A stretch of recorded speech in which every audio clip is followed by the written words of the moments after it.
কেউ যদি অ্যারিস্টটলের গণতন্ত্রের কথা বলতে পারে, কেউ যদি কার্ল মার্কস লেনিনের সমাজতন্ত্রের কথা বলতে পারে, কেউ যদি জ্যাকব ইলিয়কের সেকুলারিজমের কথা বলতে পারে, ন্যাশনালিজমের কথা বলতে পারে, আমি কেন মোহাম্মদ আরবির ইসলামের কথা বলতে পারবো না?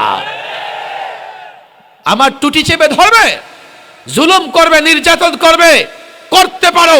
হে যুবক, তারা তন্ত্রমন্ত্র প্রতিষ্ঠার জন্য এতটা মরিয়া হলে তুমি কেন ইসলাম প্রতিষ্ঠার জন্য লড়াই করতে পারবে না? পরিষ্কার বলি, তন্ত্রমন্ত্রের রাজনীতি বহু হয়েছে, তন্ত্রমন্ত্র প্রতিষ্ঠার জন্য লড়াই বহু হয়েছে। এবারের লড়াই হবে ইসলাম প্রতিষ্ঠার লড়াই। এবারের বাংলাদেশ হবে কোরআনের বাংলাদেশ।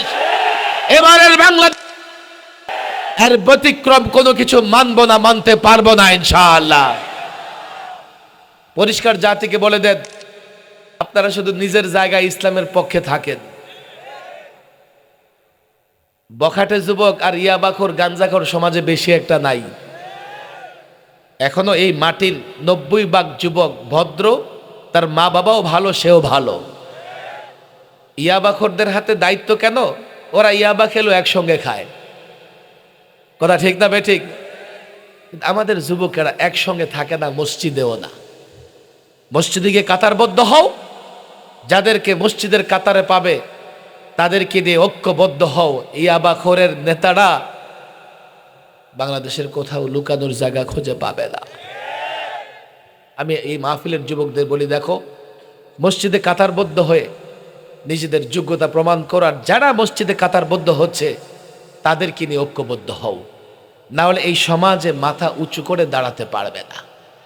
আমরা চেষ্টা করতেছি কি করে বাংলাদেশের সমস্ত যুবকদের নিয়ে একটা প্ল্যাটফর্ম তৈরি করে আমরা একটা সুশাসন যাতে কায়েম করতে পারি। দোয়া করবেন আপনারা এবং সহযোগিতা করবেন, ওয়াদা করেছেন, ভুলে যাবেন না। দেখা হলেও ভুলবেন না, না হলেও ভুলবেন না। হেলফুল ফুজুল সংগঠন করেছে, মাহফিল করবে বলে যে ক্লাব বানাও। এই জন্যে রাগে দুঃখে কষ্টে ওনারা আর কি করে দেয়, মাহফিল করেন নাই। এখন তো আমরা মুক্ত, স্বাধীন। আমাদের এখন আর কোনো দলের গোলামি করা লাগে না, চামচামি করা লাগে না। মুক্ত সময়ে মাহফিলগুলো মুক্তভাবেই হচ্ছে। মাহফিল কর্তৃপক্ষ যদি সচেতন থাকে, মুক্তই থাকবে ওনারা। ওনারা যদি কারো হাতে গিয়ে বন্দি হয়ে যায়, খাঁচায় বন্দি হয়ে যায়, আমাদের তো কিছু করার থাকে না। আমরাও চাই মাহফিলগুলো মুক্তভাবে হবে। বলবেন, তাহলে কি আপনারা ইচ্ছে মতো মাহফিলে আলোচনা করবেন? যদি এমন হয় আমরা ইচ্ছে মতো আলোচনা করি, আপনাদের পছন্দ না হয় তা আসার দরকার নাই। আর জনগণ যখন আসবে না, কাল তো আর কর্তৃপক্ষ আমাদের দাওয়াতও দেবে না। কথা ঠিক না ঠিক? একটা অভিযোগ আছে যে মাহফিলে আমরা রাজনৈতিক আলোচনা করি। আচ্ছা, রাজনৈতিক আলোচনা যদি করি আপনাদের পছন্দ না হয় তো আসার দরকার নাই। দরকার কি? যখন আমাদের মাহফিলে লোকেরা আসা বন্ধ করে দেবে, দাওয়াত দেওয়া তো দূরের কথা, আমাদের খোঁজ খবর কেউ রাখবে না। দরকার কি মাহফিলের বিরুদ্ধে এই ধরনের অভিযোগ আনা? আল্লাহ মাফ করুন। 3 বৎসর পরে এই প্রোগ্রাম হচ্ছে।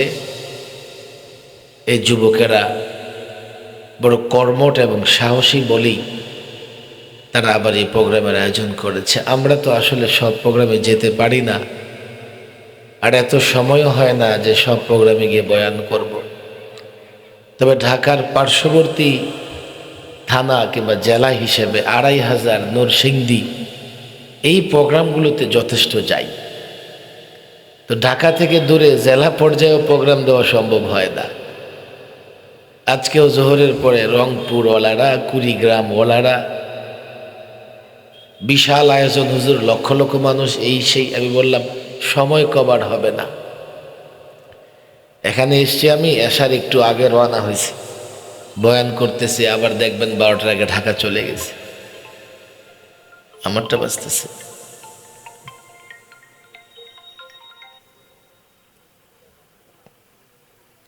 আল্লাহ। আর ঢাকা এবং ঢাকার আশেপাশের লোকদের দায়িত্ব বেশি, আবার তাদের উপর আমাদের অধিকারও বেশি।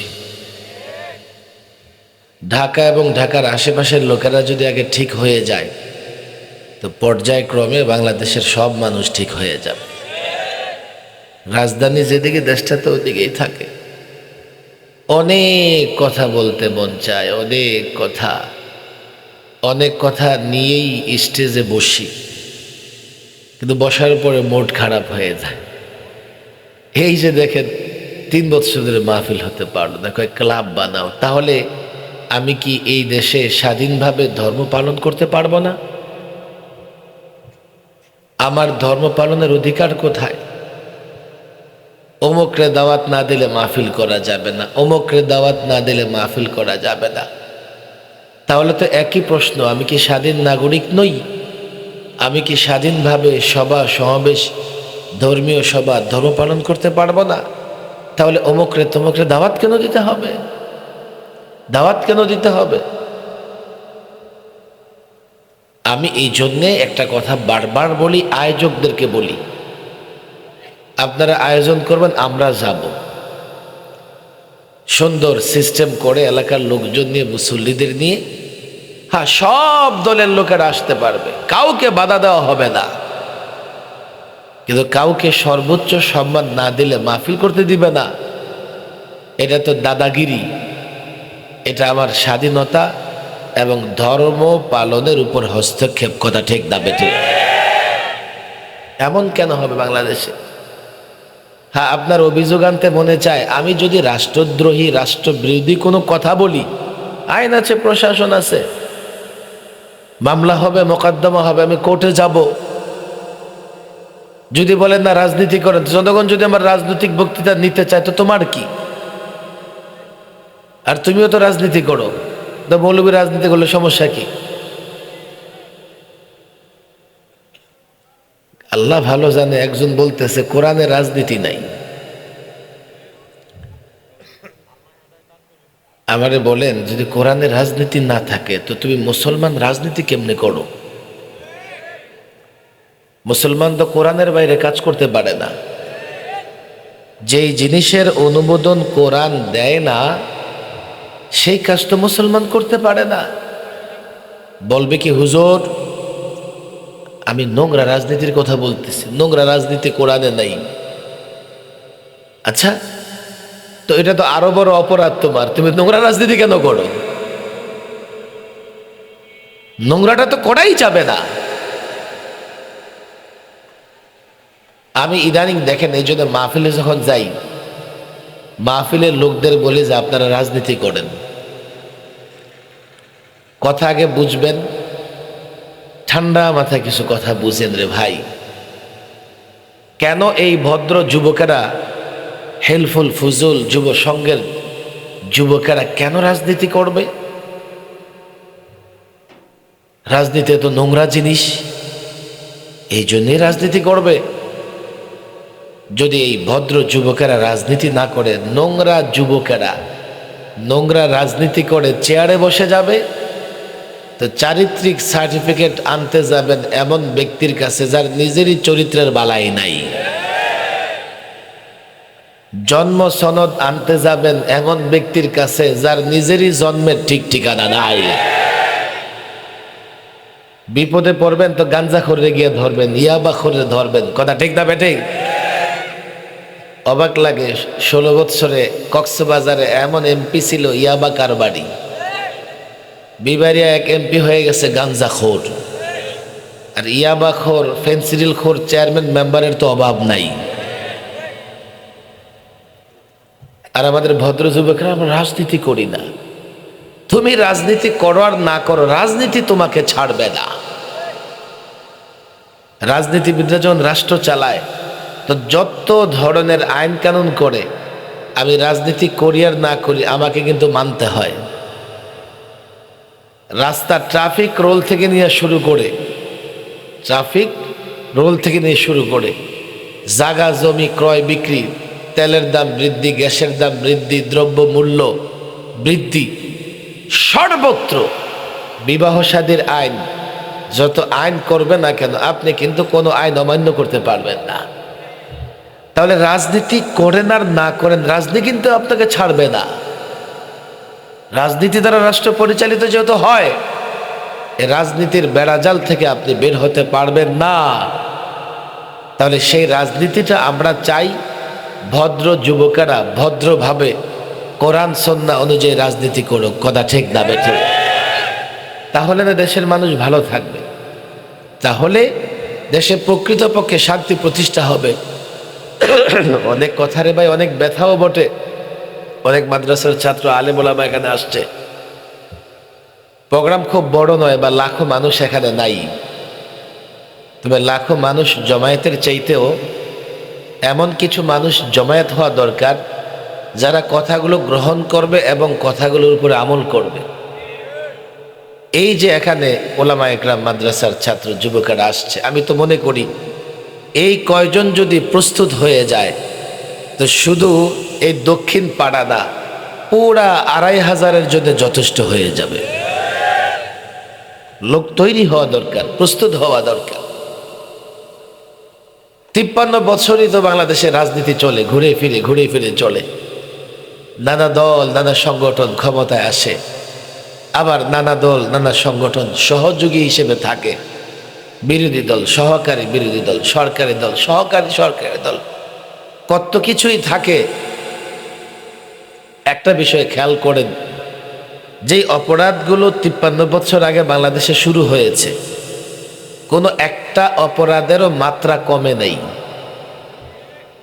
দেশের টাকা পাচার, একদিনের জন্য দেশের টাকা পাচার বন্ধ হয় নাই।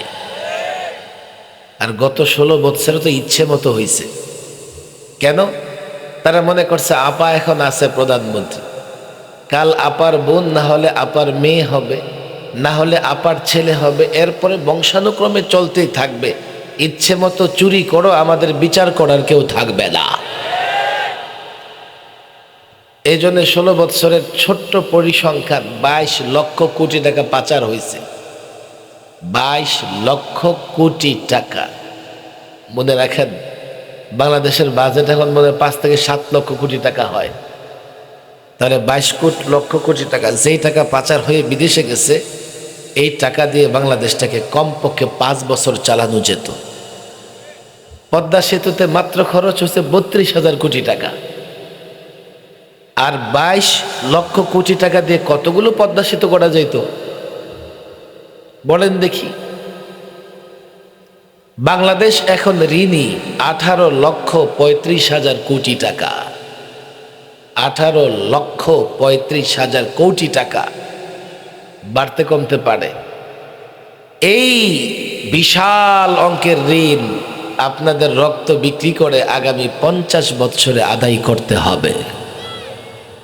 মাফ নাই।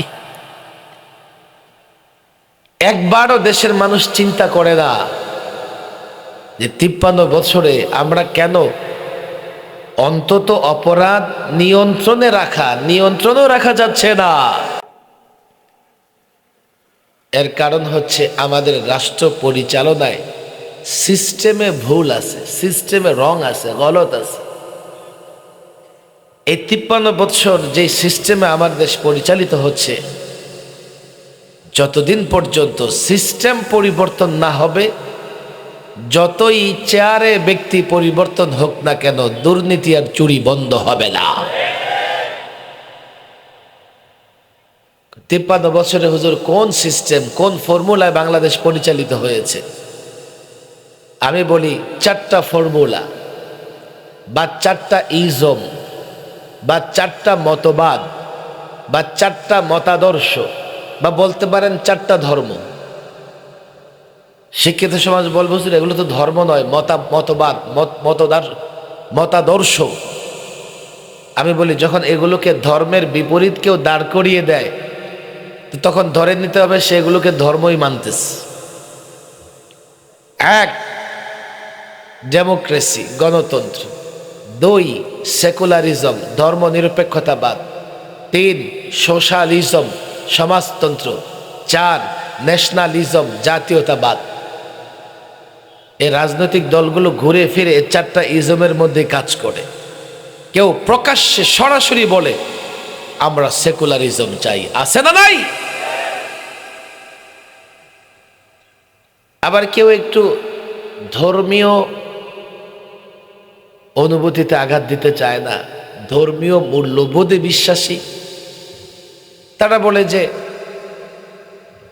সেকুলারিজমের কথা না বললো তারা এটা বলে যে না, আমরা ধর্মীয় মূল্যবোধে বিশ্বাস করি, তবে শরিয়া আইন চাই না, ইসলামী আইন চাই না।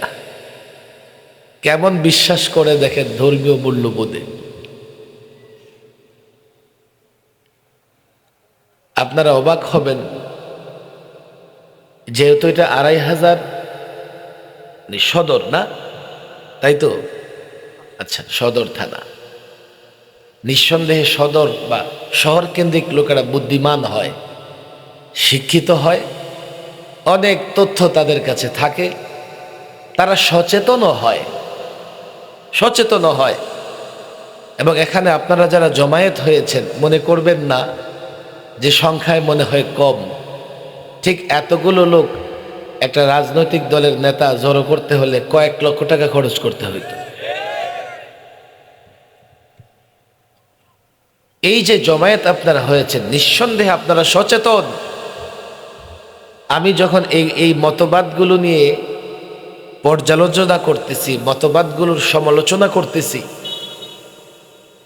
কেননা এই মতবাদগুলোকে বাংলাদেশে পূজা করা হয়। প্রত্যেকটা রাজনৈতিক দল কথায় কথায় তারা বলবে তারা গণতন্ত্র প্রতিষ্ঠা করতে চায়, কেউ সেকুলারিজম প্রতিষ্ঠা করতে চায়।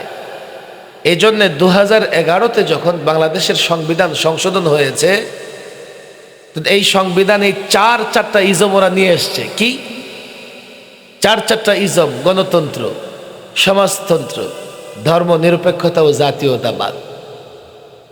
বাদ দিয়েছে কি? ইসলামটা বাদ দিয়েছে।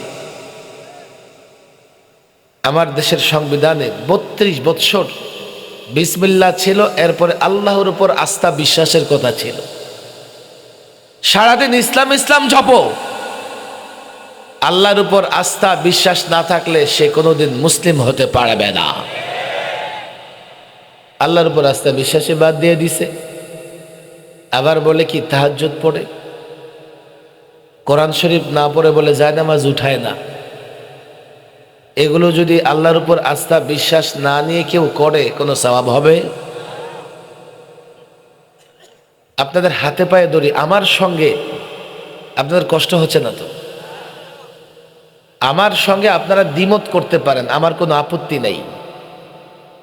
এই বিষয়গুলো আমি যখন আলোচনা করতেছি দ্বিমত করতেই পারেন, আমি আপনাদের উপর চাপিয়ে দিতেও চাই না। আমি শুধু আপনাদের কাছে এই বিষয়টা এই জন্যেই রাখতে চাই যাতে আপনারা একটু চিন্তা করেন আসলে সমস্যাটা কোথায়। আমি যখন এই ইজমগুলো নিয়ে সমালোচনা করতেছি তো কেউ কেউ বলতে পারেন হুজুর আপনি মনে হয় জঙ্গি টাইপের,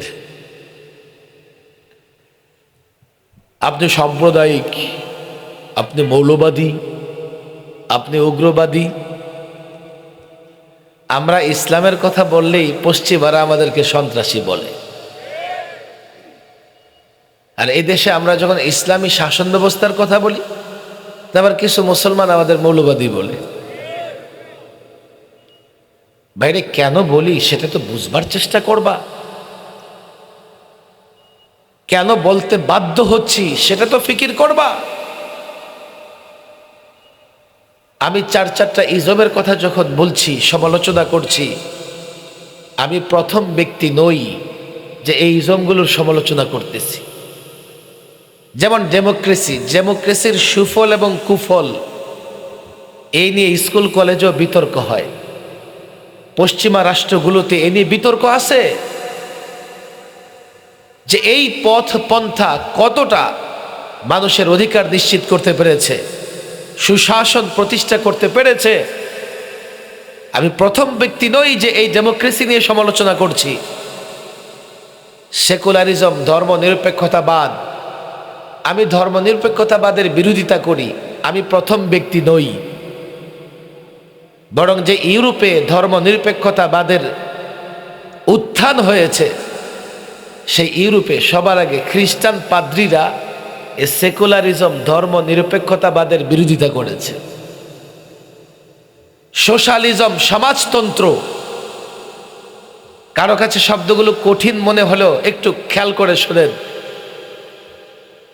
সমাজতন্ত্রের সমালোচনা শুধু আমি নই, যারা ডেমোক্রেসি বিশ্বাস করে সবাই সমাজতন্ত্রের বিরুদ্ধে।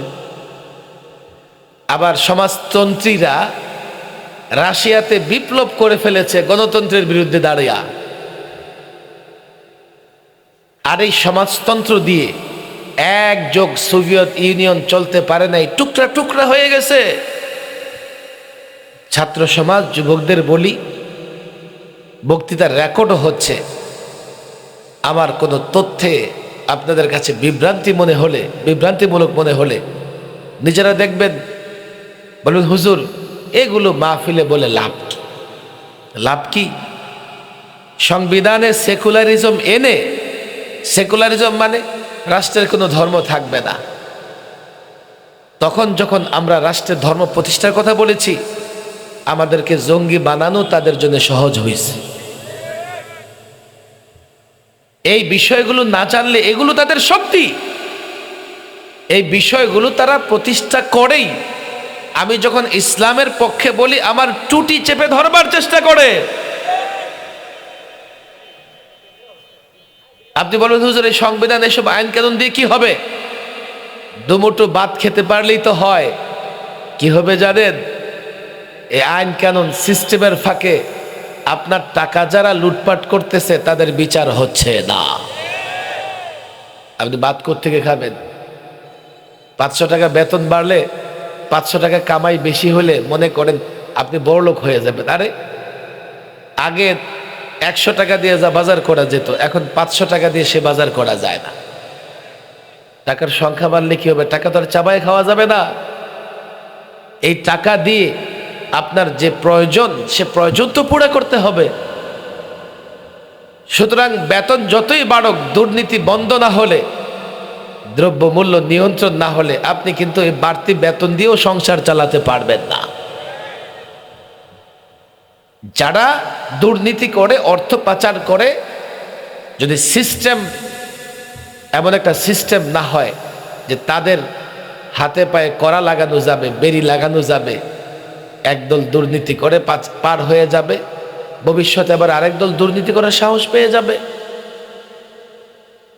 তারা দেখবে যে বিচার হয় না। আপনি দেখেন এই যে 6-7 মাস ধরে চলতেছে একটা অন্তর্বর্তীকালীন সরকার, আমি জানি না আপনাদের কাছে কোনো খবর আছে কিনা, দুর্নীতি প্রায় 50%-এ নেমে আসছে। 50% দুর্নীতি হয় না। আপনি কেউ ঘুষ দিবেন, 10 বার দিয়েও তাকে গ্রহণ করাতে পারবেন না। না জানি ছাত্ররা দেখে ফেলে কিনা। 50 ভাগ দুর্নীতি কমে গেছে। যদি ইসলামী শাসন প্রতিষ্ঠা হয়, কাউকে শাস্তি দিতে হবে না, শুধু জানলেই হবে অপরাধীরা যে এবার কিন্তু ইসলাম আসছে, মাফ নাই, মাফ নাই। 80 ভাগ দুর্নীতি একদিনে বন্ধ হয়ে যাবে। কয়জনকে আপনি সাজা দিবেন আর শাস্তি দিবেন? কয়জনকে আর সাজা শাস্তি দিয়ে আপনি কি করবেন? সুশাসন প্রতিষ্ঠা করবেন। আমরা ডান দিকে ঘরে আওয়াজ না করি ভাইয়েরা আমার, যুবকেরা আমার, মেহমান যারা আছে আওয়াজ ছাড়া ওদেরকে মেহমানদারি করি, আওয়াজ ছাড়া মেহমানদারি করি। তো আমি যখন এগুলো নিয়ে সমালোচনা করছি, আপনারা ভিন্ন কিছু মনে করবেন না। আমি এগুলো জ্ঞান এবং বুদ্ধির জায়গা থেকে সমালোচনা করতেছি। আপনারা জ্ঞান এবং বুদ্ধির জায়গা থেকে গ্রহণ করেন। যদি মনে করেন আমি সেগুলো অযৌক্তিক বলছি, আপনারা বাস্তবতা দেখেন। যদি মনে করেন আরে এই জায়গায় কথা বলিস না রে যুবকেরা, তোদের কথা তো আমার ওয়াজের চেয়ে বড় হয়ে যায়, হ্যাঁ স্বেচ্ছাসেবকরা এদিকে কথা বলো না, ছোট্ট মাঠ না, কথা বললে আওয়াজ আসে। মাশাআল্লাহ, যুবকদের কষ্ট তো সাকসেস, সফল। কথা ঠিক না বেঠিক? যতটা আয়োজন করছে আপনারা পুরোটাই ভরে দিয়েছেন, মাশাআল্লাহ। বলেন আল্লাহু আকবার। সবাই কিন্তু বলে না আল্লাহু আকবার। কথা যা বলি মনে রাখতে হবে, অনেক স্বপ্ন নিয়ে আশা নিয়ে কিন্তু কথা বলতেছি আপনাদেরকে। আমি বুদ্ধি এবং জ্ঞানের জায়গা থেকে এই তন্ত্র মন্ত্রগুলোর সমালোচনা করতেছি। আপনি জ্ঞান এবং বুদ্ধির জায়গা থেকে বিচার বিশ্লেষণ করেন যে কেন 50 বৎসরেও 53 বৎসরেও আমার দেশে সুশাসন প্রতিষ্ঠিত হলো না, আমার দেশের দুর্নীতি বন্ধ হলো না, আমার দেশের অর্থ পাচার লুটপাট কেন বন্ধ হলো না। একটা পরিবর্তন হয়েছে, 2000 ছাত্র জনতা রক্ত দিয়েছে। এই পরিবর্তনের পরেও কি সুশাসন হবে?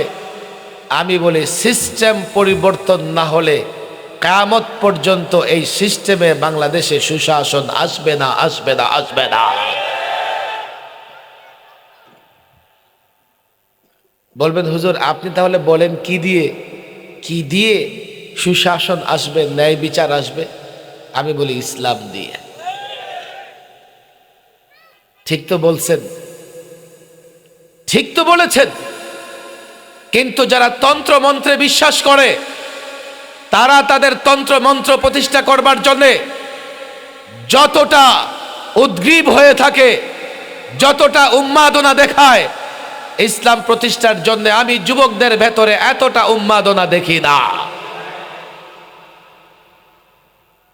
আমি অবাক হয়েছি চট্টগ্রাম আদালত চত্বরে যখন ইসকনের সদস্যরা উম্মাদের মতো জয় শ্রীরাম স্লোগান দিয়েছে, অথচ আমার দেশের যুবকদের মুখ থেকে আল্লাহ আকবরের স্লোগান কেড়ে নেওয়া হয়েছে। দলের নামে নেতার নামে স্লোগান দেয়, অথচ কিছুদিন আগেও কিন্তু রাজনৈতিক দলের নেতারাও তাদের পোস্টারের উপরে লিখত নারে তাকবীর আল্লাহু আকবার। কথা ঠিক না বেঠিক? আছে এখন প্রত্যেকটা রাজনৈতিক দলের নেতারা বক্তৃতা শুরু করতো বিসমিল্লাহ বলে, তাকবীর শুরু করতো আল্লাহর নামে। কথা ঠিক না বেঠিক? কেড়ে নিয়েছে আমার যুবকের মুখ থেকে আল্লাহু আকবার। অথচ দেখেন হিন্দুত্ববাদী মূর্তি পূজারীরা তাদের মূর্তির নামে স্লোগান দিতে ভুলে যায় নাই। অথচ তারা কিন্তু দেখতেছে তাদের খোদার নাক হাত কান তারা বানাইতেছে, এবং খোদা যখন দাঁড়াইতে পারে না তো পিছনে বাস ব্যবহার করে। কথা ঠিক না বেঠিক? বানায়া রং টং করে খোদা ভগবান সেজদায় পড়ে থাকে। আরে তোমার ভগবান এটা কেমনে হয়? তুমি নিজ হাতে এটারে বানাইছো, বরং এটারে তোমার পায়ের কাছে রাখো। তুমি এর ভগবান, তুমি এর সৃষ্টিকর্তা। আবার 3-4 দিন খুব ইচ্ছে মতো ভগবানের পূজা করে, পরে ভগবানকে নিয়ে নদীতে পানিতে চুবায়। কথা ঠিক না বেঠিক? এগুলো দেখেও তারা তাদের মূর্তির নামে কত বড় স্লোগান দেয়। তবে আমার প্রায় মনে হয় সীমান্তে যারা বসবাস করে তাদের ইমানি শক্তি বেশি। এই যে পঞ্চগড়ের ধাক্কাধাক্কি হয়েছে দুই পাশের বাহিনী আর জনগণের মধ্যে, আল্লাহ আকবার, যুবকেরা কি বলে কাঁচি হাতে লইয়া আল্লাহ আকবার স্লোগান দিতেছে। গত 16 বছর আল্লাহ আকবার স্লোগান দিতে দেওয়া হয় নাই। তুমি মনে করবে এটা এমনিতে, আরে না, এমনিতে না। এখান থেকে আল্লাহ আকবরের স্লোগান দাও তো দিল্লি কাঁপতে থাকে। সেখানে বসে তাদের এজেন্টদের বলে মৌলবীদের থামাও, স্লোগান বন্ধ করো। আফসোস আমরা আমাদের রাজনৈতিক কারণে অনেক কিছু হারিয়ে ফেলছি, অনেক কিছু হারিয়ে ফেলছি। আমাদের মুখের স্লোগান পর্যন্ত হারিয়ে ফেলেছি। আমরা এখন আর আল্লাহর নামে শক্তি দিয়ে স্লোগানও দিতে পারি না। স্লোগান দেবেন ইনশাআল্লাহ? বলেন আল্লাহু আকবার, নারে তাকবীর। হাঁটতে চলতে ফিরতে আল্লাহর নামে স্লোগান দিবেন। শক্তি আছে না নাই? নারে তাকবীর, লিল্লাহি তাকবীর। কোরআন সুন্নাহর আলো, কোরআন সুন্নাহর আলো, আলেম ওলামা যেখানে। মাশাআল্লাহ, স্লোগান দিতে পারেন তো। অনেক কথা রে ভাই। ইসলাম দিয়ে আমরা চাইলে সুশাসন প্রতিষ্ঠা করতে পারি, দুর্নীতি মুক্ত বাংলাদেশ গড়তে পারি। কথা ঠিক না বেঠিক? এবার আপনাদের আমি প্রশ্ন করি, দেখেন যে হুজুর আপনি তো বললেন ইসলাম দিয়ে সুশাসন প্রতিষ্ঠা করা যায়, কই? আমি প্রায় একটা পরিসংখ্যান দেই। আরে কবে অ্যারিস্টটল কদিন আগে ডেমোক্রেসি আবিষ্কার করেছে, কার্ল মার্কস লেনিন মাত্র কয়েকদিন আগে সমাজতন্ত্র চালু করেছে, অথচ এর আগেই ইসলাম দিয়ে গোটা পৃথিবী হাজার বছর শাসিত হয়েছে। বলে হুজুর এর প্রমাণ কি? প্রমাণ কি? আপনাদের পকেটে মিস্টার অ্যান্ড্রয়েড আছে না নাই? অ্যান্ড্রয়েড ফোন নাই?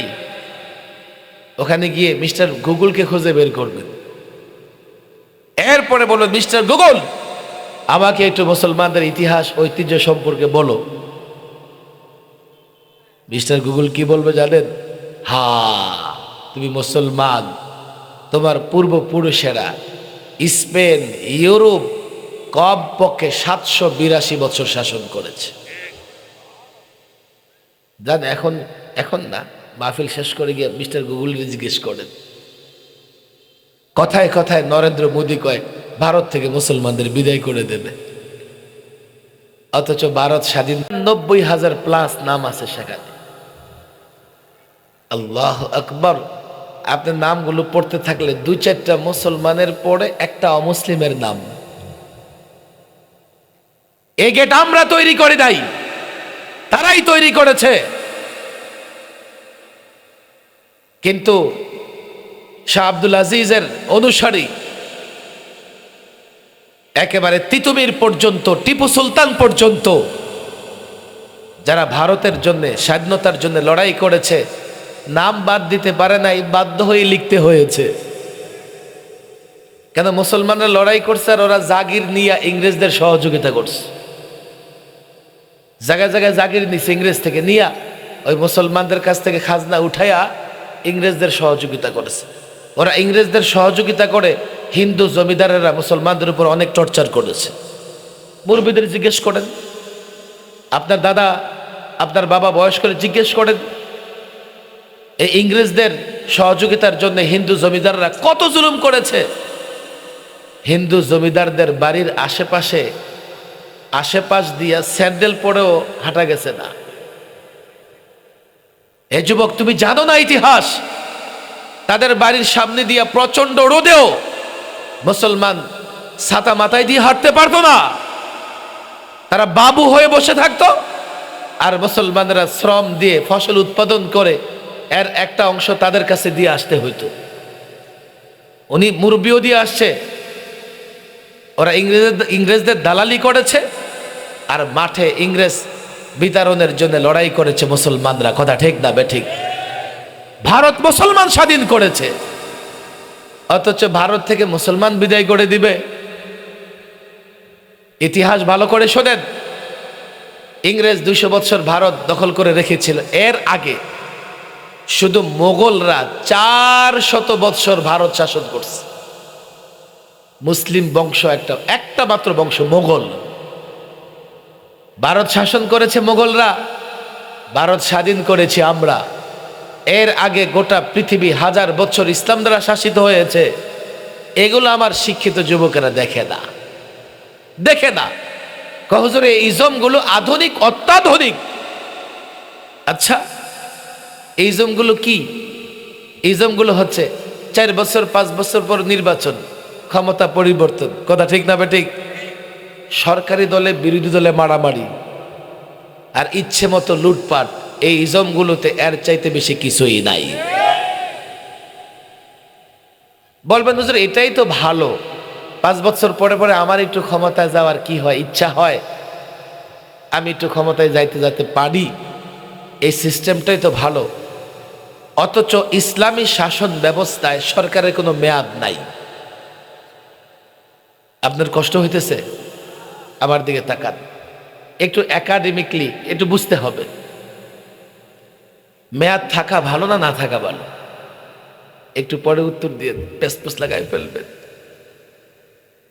ইসলামী রাষ্ট্র ব্যবস্থায় সরকারের কোনো মেয়াদ নাই। যুবকেরা ভালো করে শোনো। আর প্রচলিত রাষ্ট্র ব্যবস্থায় কয় বছর পর পর পরিবর্তন হয়? এখন নতুন যে সংবিধান সংস্কার করা হচ্ছে, সেখানে 4 বছরের কি করা হইতেছে? বিধান আনা হইতেছে। ভাইরে, এই যে ক্ষমতার পরিবর্তন, ক্ষমতায় যাওয়ার আশা, স্বপ্ন, আর ক্ষমতায় টিকে থাকবার লড়াই, এটা যে মুসলমানদের জন্য কতটা ক্ষতিকর হয়েছে। 53 বছরে এই লড়াইয়ে এত লাশ পড়েছে, কোন দেশের যুদ্ধেও এতটা লাশ পড়ে না। এই ক্ষমতার লড়াইয়ে এই বাংলাদেশে 53 বছরে এতটা সম্পদ বিনষ্ট হয়েছে, এত গাড়ি ভাঙচুর হয়েছে, জাপান 1 বছরে এত গাড়িও তৈরি করে না। লাগাই দিছে তোমাদের ভেতরে, একদল থাকার জন্য লড়াই করবে, আরেকজন যাওয়ার জন্য লড়াই করবে। দরকার কি? ইসলাম বলে মেয়াদের দরকার কি? সে যদি কোরআন সুন্নাহ মেনে জনগণের কল্যাণে কাজ করে 5 বছর কেন থাক, 50 বছর। তুমি ক্ষমতা নিয়ে মারামারি কেন করবা তার সঙ্গে? আর যদি কোরআন সুন্নাহ অনুযায়ী জনগণের কল্যাণে কাজ না করে 5 বছর কেন, 5 ঘন্টা তাকে ক্ষমতায় থাকতে দেওয়া যাবে না। কেন? এই যদি জালেম হয় তো 5 বছর কিলাই বোধরে আপনার। আর যদি অর্থ পাচারকারী হয়, 5 বছর অর্থ পাচার করবে, ক্ষমতা ছাড়ার আগের দিন দেশ ছেড়ে পালাবে। ফাইনালি ক্ষতিগ্রস্ত তো আমরাই হচ্ছি। বলে হুজুর 5 ঘন্টায় কি ক্ষমতা থেকে নামাইতে পারবেন? আপনারা তো 5 বছরও পারেন না, তারপরে তো গণতন্ত্র সেকুলারিজম করতে থাকেন। 5 বছরে তো পারেন না, 16 বছর গেল গা। 5 ঘন্টায় চেষ্টা করতে হবে, না পারলে চেষ্টা চালিয়ে যেতে হবে। জনগণ যখন এটা বুঝবে, সত্যিকার অর্থে ইসলামী রাষ্ট্র ব্যবস্থা কি 5 ঘন্টাও লাগবে না, 5 মিনিটের মধ্যে তার পতন হয়ে যাবে। কেন জানেন? দুই প্রচলিত তন্ত্র মন্ত্র আর ইসলামী রাষ্ট্র ব্যবস্থার মধ্যে 2 নাম্বার একটা বড় পার্থক্য আছে। সেটা কি জানেন? ইসলামী রাষ্ট্র ব্যবস্থায় সরকারি দল বিরোধী দল নাই, আর প্রচলিত রাষ্ট্র ব্যবস্থায় সরকারি দল বিরোধী দল আছে না নাই? থাকা ভালো না না থাকা ভালো? প্রশ্ন হতে পারে। আচ্ছা দেখেন, বিরোধী দলগুলোর কাজ কি? বাংলাদেশের বিরোধী দলের কাজ হচ্ছে সরকার যাহা কিছু করুক না কেন তাহার বিরোধিতা করা। কথা ঠিক না ঠিক? সরকারি দলের কাজ কি? সরকার যাহা কিছু করুক না কেন সরকারের চামচামি করা। এই জন্য সরকার যদি কখনো কোরআন সুন্নাহ বিরোধী আইনও করে ফেলে, আমরা 53 বছরের বাংলাদেশ আমাদের সামনে, সরকারি দলের লোকদের কখনো প্রতিবাদ করতে দেখা যায় না। এবার আসেন, ইসলামের রাষ্ট্র ব্যবস্থায় কোনো সরকারি দল বিরোধী দল নাই। কেন? শাসক যতক্ষণ কোরআন সুন্নাহ মেনে জনগণের কল্যাণে কাজ করবে, আপনার বিরোধী দল হওয়ার সুযোগ নাই। আপনার উপর ওয়াজিব শাসকের আনুগত্য করা। আপনার এখানে বিরোধী দল হওয়ার কোনো সুযোগ। সরকার যদি কোরআন সুন্নাহ মেনে, ভালো করে বুঝবেন, জনগণের কল্যাণে কাজ না করে, আপনার সরকারি দল হয়ে চামচামি করার সুযোগ নাই। দেশের প্রত্যেকটা জনগণের উপর ওয়াজিব হবে সরকারের বিরোধিতা করা। এই রুলসের উপর যদি মানেন, আর সরকার লুটেরা হয়, অর্থ পাচারকারী হয়, জালেম হয়, সব জনগণ যদি এই কথায় থাকে আমার এখন আর সরকারকে সহযোগিতা করার সুযোগ নাই, তাহলে 5 মিনিট কেন 5 সেকেন্ডে কাপড় নষ্ট হয়ে দেশ ছেড়ে পালাবে। বুঝবার চেষ্টা করেন রে ভাই।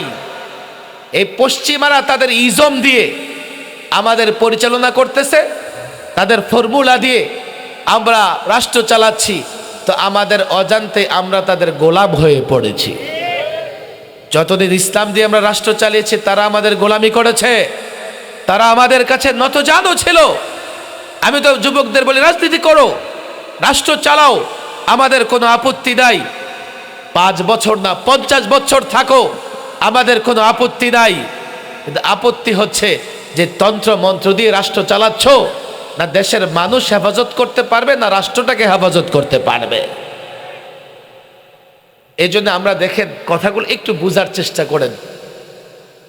এই যে মাহফিল, এই মাহফিল শুধু আমি কবরের কথা আর আসমানের উপরের কথা বলে চলে গেলাম, কোনোদিন এই জনগণ তারা তাদের বাস্তবতা উপলব্ধি করে পরিপূর্ণ আত্মসমর্পণ করবে না।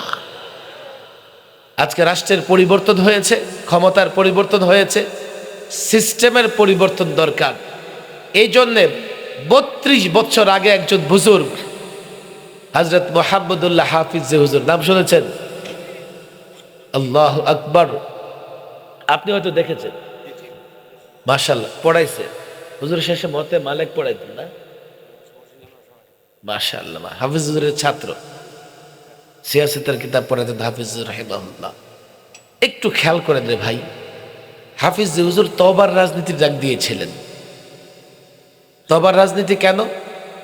তখনই হাফিজ হুজুর বুঝেছিলেন যে তন্ত্র মন্ত্র মেনে বাংলাদেশ পরিচালিত হচ্ছে, দেশটা দিন দিন গৃহযুদ্ধের দিকে যাইতেছে, আর দেশের সম্পদ লুটপাট করার প্রতিযোগিতা কে কত করতে পারে। হাফিজ হুজুর তওবার ডাক দিয়েছেন, সব তন্ত্র মন্ত্র ছাড়ো, আমরা খলিফা, আল্লাহ আমাদের পাঠিয়েছেন খলিফা হিসেবে, আমরা খেলাফত প্রতিষ্ঠা করব, আল্লাহর প্রতিনিধিত্ব করবো এই জমিনে। হুজুর চেয়েছিলেন বাংলাদেশে একটা রাজনৈতিক মীমাংসা হোক, দলগুলোর ভিতরে মারামারি না হোক। শুধুমাত্র বাংলাদেশ নয়, হাফিজ হুজুর বাংলাদেশের গণ্ডি পেরিয়ে ইরাক, ইরানেও সমাধানের চেষ্টা করেছিলেন। আমার কথা বুঝবার চেষ্টা করেন। আজকে 32 বছর পর আমরা চোখে কি দেখতেছি? সংঘাতের পর সংঘাত অপেক্ষা করতেছে। এই সংঘাত শেষ নয়, বরং দেশের সংঘাতের জন্য এক এক দল বিদেশি শক্তির সহযোগিতা নিতেছে। আজকে বাংলাদেশের বিরুদ্ধে এই ভারতের মিডিয়া এতটা প্রপাগান্ডা কেন চালায়? প্রতিদিন তারা চিৎকার করে বলতেছে বাংলাদেশে নাকি সংখ্যালঘু নির্যাতিত হয়, অথচ এদেশে সংখ্যালঘুরা জামাই আদরে বসবাস করে। গোটা পশ্চিমা একদিকে, আবার আমাদের প্রতিবেশী দেশ একদিকে। বাংলাদেশকে বানাইতে চায় রণক্ষেত্র, যুদ্ধের ক্ষেত্র। বাংলাদেশকে বানাইতে চায়, কি বলবো, একটা যুবকেরা বলে তুরুপের তাসের মতো বানাই দিতে চায়, যার যখন খুশি খেলবে। এটা আফসোস। এই জায়গা থেকে দেশকে হেফাজত করতে হলে আবার আমরা এই জাতিকে তওবার রাজনীতির আহ্বান জানাই। তওবা করেন, তন্ত্র মন্ত্র ছাড়েন, তন্ত্র মন্ত্র ছেড়ে ইসলামটাকে ধরেন। আমাকে 50 বছরের জন্য ক্ষমতায় দিতে হবে না, আপনি ক্ষমতায় থাকেন, ইসলাম মেনে, কোরআন সুন্নাহ মেনে ক্ষমতায় থাকেন, তাহলে আমরা মনে করবো আমরা নিরাপদ আছি। কিন্তু আপনি যখন তন্ত্র মন্ত্র দিয়ে রাজনীতি করবেন, আমরা নিজেকে নিরাপদ ভাবতে পারবো না। কেন? এই তন্ত্র মন্ত্র দিয়ে দেশটাকে হেফাজত করা যাবে না। গত 16 বছর ক্ষমতায় থেকেছে, কিন্তু ইচ্ছা মতো দেশের সঙ্গে গাদ্দারি করেছে। ভারতের ইচ্ছা পূরণে সব দিয়েছে, দেশের জন্য কিছুই আনতে পারে নাই। বিনিময়ে তারা কিছুদিন ক্ষমতায় বেশি থেকেছে, বিনিময়ে কিছুদিন ক্ষমতায় বেশি থেকেছে, এখন দেশটাকে ঝুঁকির মধ্যে ফেলে দিয়ে গেছে। আমি মনে করি ইসলাম ছাড়া এই দেশ হেফাজত করা যাবে। কথা তো অনেক রে ভাই। আমি যখন ইসলামের কথা বলি, একদল পণ্ডিত বুদ্ধিজীবী আছে, হুজুর এই দেশে তো আরো অন্য ধর্মের লোক আছে, আপনি ইসলামের কথা বললে ওদের কি হবে? আমি বলি ওরা এখন যা আছে তার চেয়ে ভালো থাকবে। ওদের গায়ে ধরে আমরা যদি বলি রাষ্ট্রধর্ম ইসলাম, আমরা যদি বলি বা জাতীয় ধর্ম ইসলাম, আমরা যখন এই কথাগুলো বলি ওদের গায়ে আগুন ধরে যায়, বলে অন্য ধর্মের কি হবে? আচ্ছা বলেন দেখি, বাংলাদেশের জাতীয় পাখি কি? বলেন কি? তো বলেন অন্য পাখিগুলোর হবেটা কি? কখনো ঝগড়াঝাটি করছেন এটা নিয়ে? আচ্ছা এমন কি হইছে দোয়েলের মতো ছোট্ট একটা পাখিকে জাতীয় পাখি ঘোষণা দেওয়ার পরে বকের মতো লম্বা গলাওয়ালা পাখি স্ট্রাইক করছে, হরতাল ডাকছে। জাতীয় ফল কি? জাতীয় ফল কি? রাজশাহীর আম স্ট্রাইক করছে, হ্যাঁ না চাপাইয়ের লিচু বলছে এত সুস্বাদু। আমি সোনার গায়ে তো আছে এদিকে নাকি, চল কাল থেকে স্ট্রাইক করলাম আর উৎপাদন বাড়াবো না। জাতীয় ফুল কি? গোলাপ ফুল তো আর বাংলাদেশে নাই, আছে? শাপলা ফুলের খুব গ্রান আসে, তাই না? বলে কি হুজুর ইসলাম কেন লাগবে? রাষ্ট্র কি নামাজ সোজা পড়ে? রাষ্ট্র খুব কথা বলতে পারে, তাই না? রাষ্ট্র ভাষা লাগবে। আবার রাষ্ট্র মাঝে মধ্যে গুনগুনায় গানও গায়, রাষ্ট্রীয় সঙ্গীতও লাগে, জাতীয় সঙ্গীত। আল্লাহর নবীর আদর্শ কায়েম হোক, প্রতিষ্ঠা হোক। আপনারা আমরা যদি সেটা চেষ্টা করতে থাকি, সহযোগিতা করবে তো ইনশাআল্লাহ। হাতুড়ে ওয়াদা করেন।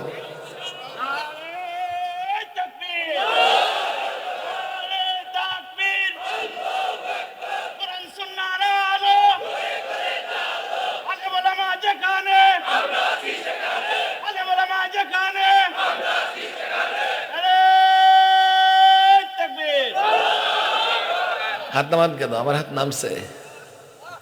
মনে করতেছেন যে আধা মাদা ওয়াদা করে চলে যাবেন? মাহফিলের ওয়াদা, যে আসে তার সঙ্গে ওয়াদা, এই উদ্দেশ্যে মাহফিলে আইছি। আমি কিন্তু ওয়াজ করে দেই যে সুন্দর ওয়াজ করে যাব, আগামীতে আরো 4টা দাওয়াত পড়বে, হাদিয়া বাড়বে। লম্বা সময় কিন্তু ওয়াজ করছি আমি কিছু বাস্তব কথা বলছি। ওয়াদাটা কি বাস্তব না অবাস্তব? চান তো কোরআনী শাসন প্রতিষ্ঠা হোক? থাকবেন আমাদের সাথে ইনশাআল্লাহ?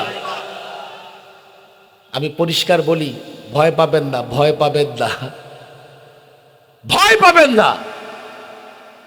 কেউ যদি অ্যারিস্টটলের গণতন্ত্রের কথা বলতে পারে, কেউ যদি কার্ল মার্কস লেনিনের সমাজতন্ত্রের কথা বলতে পারে, কেউ যদি জ্যাকব ইলিয়কের সেকুলারিজমের কথা বলতে পারে, ন্যাশনালিজমের কথা বলতে পারে, আমি কেন মোহাম্মদ আরবির ইসলামের কথা বলতে পারবো না? আমার টুটি চেপে ধরবে, জুলুম করবে, নির্যাতন করবে, করতে পারো। হে যুবক, তারা তন্ত্র মন্ত্র প্রতিষ্ঠার জন্য এতটা মরিয়া হলে তুমি কেন ইসলাম প্রতিষ্ঠার জন্য লড়াই করতে পারবে না? পরিষ্কার বলি, তন্ত্র মন্ত্রের রাজনীতি বহু হয়েছে, তন্ত্রমন্ত্র প্রতিষ্ঠার জন্য লড়াই বহু হয়েছে। এবারের লড়াই হবে ইসলাম প্রতিষ্ঠার লড়াই। এবারের বাংলাদেশ হবে কোরআনের বাংলাদেশ। এবারের বাংলাদেশ এর ব্যতিক্রম কোনো কিছু মানবো না, মানতে পারবো না ইনশাআল্লাহ। পরিষ্কার জাতিকে বলে দেন, আপনারা শুধু নিজের জায়গায় ইসলামের পক্ষে থাকেন। বখাটে যুবক আর ইয়াবাখোর গাঞ্জাখোর সমাজে বেশি একটা নাই। এখনো এই মাটির 90% যুবক ভদ্র, তার মা বাবাও ভালো, সেও ভালো। ইয়াবাখোরদের হাতে দায়িত্ব কেন? ওরা ইয়াবা খেলো একসঙ্গে খায়, কথা ঠিক না বেঠিক? আমাদের যুবকেরা একসঙ্গে থাকে না, মসজিদেও না।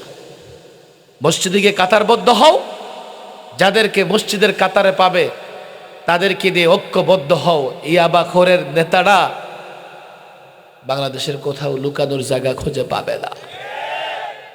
আমি এই মাহফিলের যুবকদের বলি, দেখো, মসজিদে কাতারবদ্ধ হয়ে নিজেদের যোগ্যতা প্রমাণ করার, যারা মসজিদে কাতারবদ্ধ হচ্ছে তাদেরকে নিয়ে ঐক্যবদ্ধ হও, না হলে এই সমাজে মাথা উঁচু করে দাঁড়াতে পারবে না। আমরা চেষ্টা করতেছি কি করে বাংলাদেশের সমস্ত যুবকদের নিয়ে একটা প্ল্যাটফর্ম তৈরি করে আমরা একটা সুশাসন যাতে কায়েম করতে পারি। দোয়া করবেন আপনারা এবং সহযোগিতা করবেন, ওয়াদা করেছেন, ভুলে যাবেন না। দেখা হলেও ভুলবেন না, না হলেও ভুলবেন না, মনে থাকবে তো ইনশাআল্লাহ। আল্লাহ তাবারক ওয়া তাআলা তৌফিক দান করুন। আরও একজন আলোচক আছেন, আমি আসলে প্রোগ্রাম 2টা রাখার কারণে আগে একটু বয়ান করেছি। আসলে এত চাপ প্রোগ্রামের, 2টা রাখার পরেও লোকেরা 3টা 4টা ঢুকানোর চেষ্টা করতে থাকে। আমরা তো সেইভাবে ওয়াজ করি না, আমরা মূলত আপনাদের জাগ্রত করে যাই। যদি জাগ্রত থাকেন আপনার ঈমান কেউ চুরি করতে পারবে না। যদি জাগ্রত থাকেন দেশের স্বাধীনতা কেউ ছিনতাই করতে পারবে না। জাগ্রত করার কাজটা আমরা করি, ওলামা একরাম আলোচনা করবেন ইনশাআল্লাহ। আপনাদেরকে সঙ্গে নিয়েই আমরা চেষ্টা করব, বিশেষ করে 2500-এ যদি বলেন 16 বছর কষ্টে আছেন ছিলেন, মেহনত করেন যাতে আগামী 32 বছর ভালো থাকতে পারেন। আল্লাহ তৌফিক দান করুন। ওমা তৌফিকি ইল্লা বিল্লাহ।